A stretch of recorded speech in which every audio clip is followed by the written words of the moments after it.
Good morning, lovely people! Welcome to my YouTube channel. So for today's video po, meron po akong nakita isang recipe sa isang Chinese recipe book na Hong Kong dough. So susubukan ko po itong gawin sa Spanish bread. May nagawa na po ako Spanish bread dati, pero itong dough na ito, itry natin kung pwede ba dito sa ating Spanish bread. Tara, samahan niyo ako!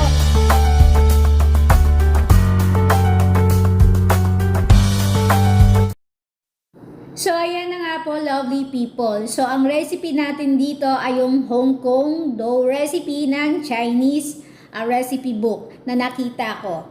So, gusto ko siyang subukan sa Spanish bread kung okay ba yung texture niya doon at kung tatagal din ba. Actually, etong pong Hong Kong dough na to, o Hong Kong bun, no, na ating gagawin, is lagi to si Amo bumibili ng Hong Kong bun eh. Sobrang ang sarap-sarap po talaga ng tinapay na yon. Sobrang anlambot. At sabi ko was dati, gusto kong subukan yung ganung tinapay, ganung texture. So, yun na nga po hanggang sa nakita ko nga itong Chinese recipe book doon sa shelves ni Amo. Dahil nga naglilinis-linis ako, ayun, binuklat-buklat ko. So, nakita ko po yung recipe na ito. So, yung method po natin dito sa paggawa ng tinapay, normal lang po kung gumagawa kayo ng tinapay. So, ganun lang din po yung method na sinunod ko. Kasi kung talagang susundin ko yung mga nandun, parang nahirapan ako intindihin. Kasi nga po medyo iba po yung salita eh. May English naman, pero ang lalalim po nung kailangan lagi ako may dictionary no? So, yun po, ang kaibahan po kasi dito sa ating flour is may halo po siyang custard flour, no? Doon sa ating, pwede kayong gumamit ng all-purpose flour or bread flour dito. So, may halo po siyang custard. So, yun po yung kaibahan ng dough na ito doon sa mga normal na ginagawa nating mga dough. So, ayan po, lovely people. May nagawa naman po ako ng Spanish bread dati na videos at pati po yung filling, meron din po doon. So, pwede nyo pong i-check yan. Paki-check na lang po doon sa aking description, yung ating Spanish bread, andun po yung link nun. So, dito po, ganun din naman po yan. Kumbaga is, sinubukan ko lang po yung flour mixture na ito na merong custard. So, ito po yung Hong Kong dough recipe na ito. So, doon po sa ating Chinese recipe book na nakita ko, pwede siyang gawin sa mga iba-ibang tinapay. Siguro ito yung kanilang recipe, no? Doon siguro sa China. Ayan. So, sabi ko, try ko rin kung ito ba talaga is maganda. Maganda siyang gawin doon sa ating Spanish bread. Kasi nga dahil may order ako kinabukasan, Spanish bread po yung naisipan kong gawin na lang dito sa tinapay na ito, sa dough na ito, no? Since may order ako, para po hindi sayang. Kasi wala naman pong kakain dito sa bahay ng ganung karaming tinapay. At naku, magagalit si Amo, sasabihin na naman, ang kuryente, tumataas, kunyang, ayan.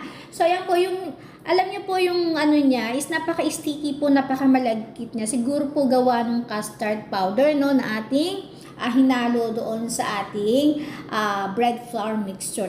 Yun nga, sa bread flour. So, doon naman po sa mga iba pang mga ingredients na nilagay ko dito. So, lang naman po siya. Yun nga, yung instant cheese po ang ginamit ko. And then yung itlog. Ayan. So, kung paano kayo gumagawa ng tinapay, ganun din po dito. So, para magdadagdag ka lang, ang lang dito is nagdagdag lang tayo ng custard powder. So, yun lang po yung nadagdag dito.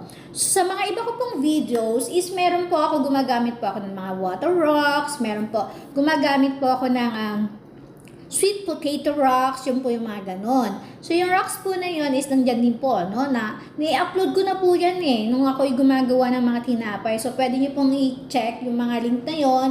Nandyan po sa aking description. Ayan po, lovely people. Naku, ang daldal ko naman. Kung ikaw ay bago pa lang sa aking YouTube channel, syempre para magsama naman tayo ng matagal.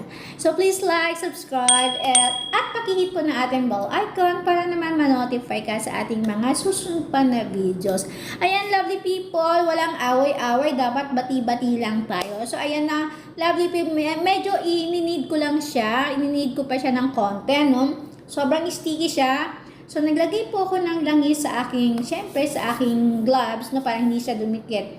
Pero dito sa ating working place, na baka maglalagay po tayo dito ng flour. Kasi po, hindi uubra yung mantika lang dito. So, ang ginamit ko po mantika is sunflower oil, ha. Hindi po ito yung mga hindi po ito coconut oil kasi po ang coconut oil medyo kapag kano is tumitigas po yan sa ating tinapay. So hindi pwede yan. So vegetable oil, corn oil, canola oil, at saka sunflower oil po ang pwede nating gamitin dito sa ating tinapay. So kahit anong tinapay po yan. Kasi bihira po ako gumamit talaga ng butter or margarine. So yung pong mga butter or margarine, nilalagay ko po yan after na mag-form yung ating dough, no? Para lang madagdag lasa pa doon sa ating tinapay.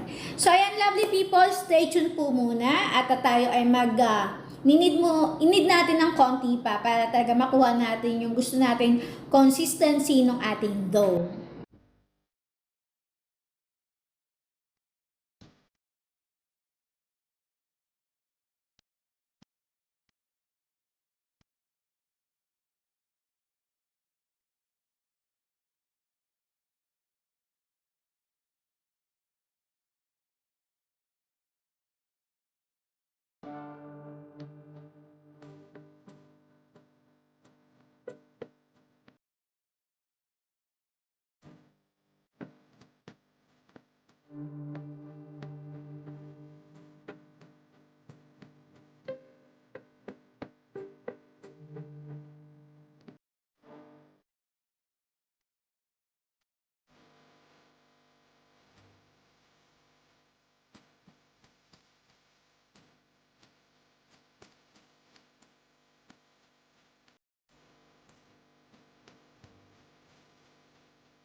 So, ayan na nga po, lovely people. Ang ganda ng ating dough, no? Talagang sobrang, ayan, napaka-sticky po niya talaga. At ang bango-bango po nung kanyang amoy. Siguro po dahil dun sa custard powder na ating nilagay. So, ayan, i-rest po natin ng 1 oras at kalahati. Hintayin natin siya mag-double size naman. So, ayan, lovely people. So, stay tuned again!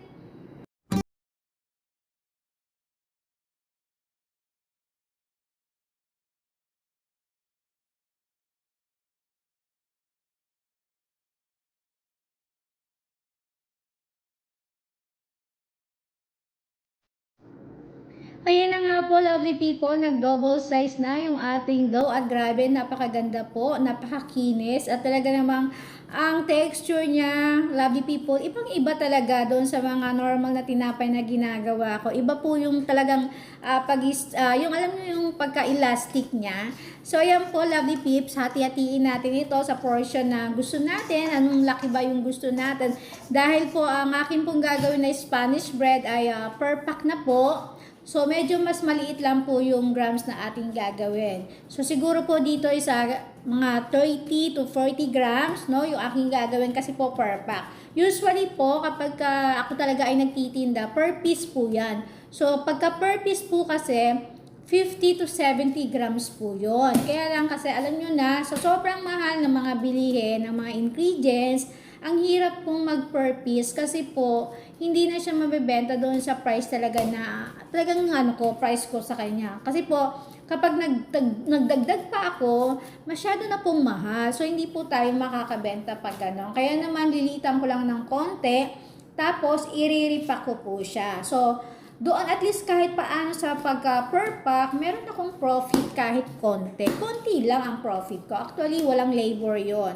So, parang yun lang, naglaro-laro. Okay lang po yan kasi ang ano ko lang naman po talaga dito is napapractice po ako. Hindi naman talaga ito yung trabaho ko dito, no? Yung paggawa ng tinapay at pagtitinda. Syempre po, all around ang konyang. So, ito po, kaya ako naman to ginagawa para po ma-practice ako ng husto pa. Kasi po pag tumigil ako sa paggawa ng tinapay, nakakalimutan ko po paano yung method niya, yung procedure niya. Kasi actually, nung natuto po talaga akong gumawa ng tinapay at ngayon nga, nalaman ko yung mga sikreto kung paano ba tumatagal ang mga tinapay na ganyan. So, sariling ano ko po yun. Sariling, tawag doon, sariling pag-aaral. Ayan. So, hindi ko po nilalagay yung mga procedure. Nasa isip ko lang yan. Alam nyo na, si Konyang, minsan sa sobrang busy, yung mga naitago ko sa aking isip is, siguro nawawala. Minsan iniisip ko pang mabuti at paano ko ba ginawa yun? So, ganon. So, hindi po ako nagsusulat talaga. Kasi po, yan po talaga yung pinaka-hate ko sa lahat, ang magsulat talaga. Ewan ko ba, ayoko talaga magsulat. Parang nakakatamad. Ayun, nakakatamad talaga no? So, ayan nga po, lovely people, ang ganda-ganda talaga nitong dough na to. Talagang nag-enjoy po ako at talagang, ayun lang, talagang sobrang na-excite po ako at saka kung anong kalalabasan, anong magiging lasa niya. So, ayan po, naglalagay na ako ng feeling ng ating Spanish, no? Spanish feeling sa ating dough. Ayan po, lovely people, kung gusto nyo i-try itong feeling na to, sobrang ang sarap po talaga, panalo siya. Ayan po, nasa description box ko po yung link ng Spanish bread na ginawa ko kasi nandun po talaga yung feeling na ginawa ko kasama na yon. So, dito naman po, lovely people, i-rest ko lang siya ng 30 minutes din para din syempre mag-double size pa yung laki niya. So, ito na nga po yung lovely people. And then, nag-preheat na po ako ng oven ng 170 Celsius at ibibake po natin ito ng mga 15 to 18 minutes or until it's golden brown. So, depende po yan sa init ng inyong oven po. So, ayan, lovely peeps, subukan natin, itry natin kung masarap ba, no, yung ating ginawang Hong Kong bun Spanish. Ayan, Hong Kong bun Spanish bread. Ayan, hindi ko alam kung ang itatawag ko dito. Ayan, so, wow. Tingnan nyo naman, lovely people, ang lambot, sobrang wow, talaga grabe. So, ayan, lovely people, subukan nyo rin po ang recipe na ito. Magdagdag lang po kayo ng custard powder doon sa recipe ginagawa nyong tinapay. So, ayan, thank you, lovely people. Bye-bye!